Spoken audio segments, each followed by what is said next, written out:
আসসালামু আলাইকুম, সবাই কেমন আছেন? আলহামদুলিল্লাহ আমরা ভালো আছি। আজকে আপনাদের সাথে শেয়ার করছি খুবই সহজ একটি রেসিপি। বাংলাদেশের আমরা যে মিষ্টি দইটা খাই সেটি। তো এটা বানাতে কিন্তু খুবই অল্প কিছু উপকরণ লাগে। আমার টোটাল 4টা উপকরণ লেগেছে: চিনি, দই, কনডেন্স মিল্ক আর এভাপোরেটেড মিল্ক। তো এটা বানানোর জন্য ক্যারামেলটা আমি আগে থেকে তৈরি করে নিয়েছি আর কি। তো ক্যারামেলটা রেডি করে ঠান্ডা করে নিতে হবে। আর ক্যারামেলটা বানানোর যে রেসিপিটা সেটা হচ্ছে খুবই ইজি, সবাই মোটামুটি পারে। একটু চিনি আর অল্প একটু পানি অ্যাড করে তারপরে চুলায় দিয়ে অনবরত নাড়তে হবে। নাড়তে নাড়তে যখন এটার রং পরিবর্তন হয়ে যাবে তখন কিন্তু এটা নামিয়ে ফেলতে হবে।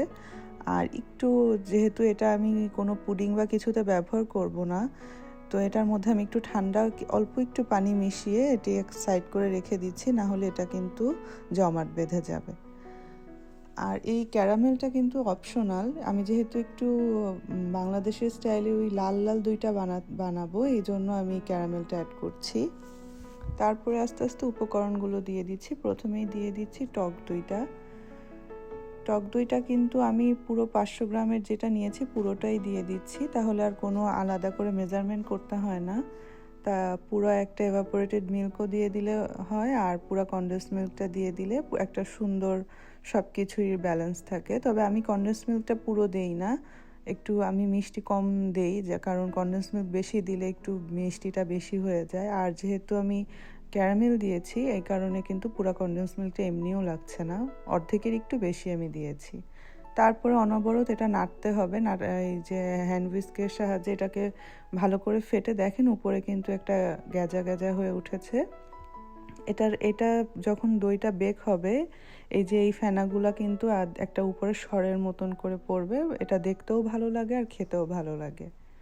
তারপরে আমি ছোট ছোট দুটো পাত্রে আমি আমার যে মিশ্রণটি এটা আমি দিয়ে দিচ্ছি। আর পাত্র দুটোতে কিন্তু আমি আগে থেকে ফয়েল দিয়ে রেখেছিলাম। ফয়েল দিলে হয় কি, যে মাঝে মাঝে দইটা যখন ওভেনে বেক করা হয় সাইড থেকে কিন্তু পুড়ে যায়। তো ফয়েল পেপার দিয়ে দিলে আর এই পুড়ে যায় না, দইটা খুব সুন্দরভাবে জমে যায়, চারিদিকে একটা সমান তাপমাত্রা আর কি পৌঁছায়। তারপর ওভেনের ভিতরে একটা ট্রের মধ্যে আমি একটু পানি দিয়ে তার উপরে দই দুটা দিয়ে দিয়েছি। এখন 160 ডিগ্রি সেলসিয়াসে প্রথমে 10 মিনিট বেক করেছি, তারপরে হচ্ছে একটু টেম্পারেচারটা কমিয়ে 120-এর মতন দিয়ে আর 15 মিনিট আমি বেক করেছি। তো টোটাল আমার 25 থেকে 30 মিনিট সময় লাগে।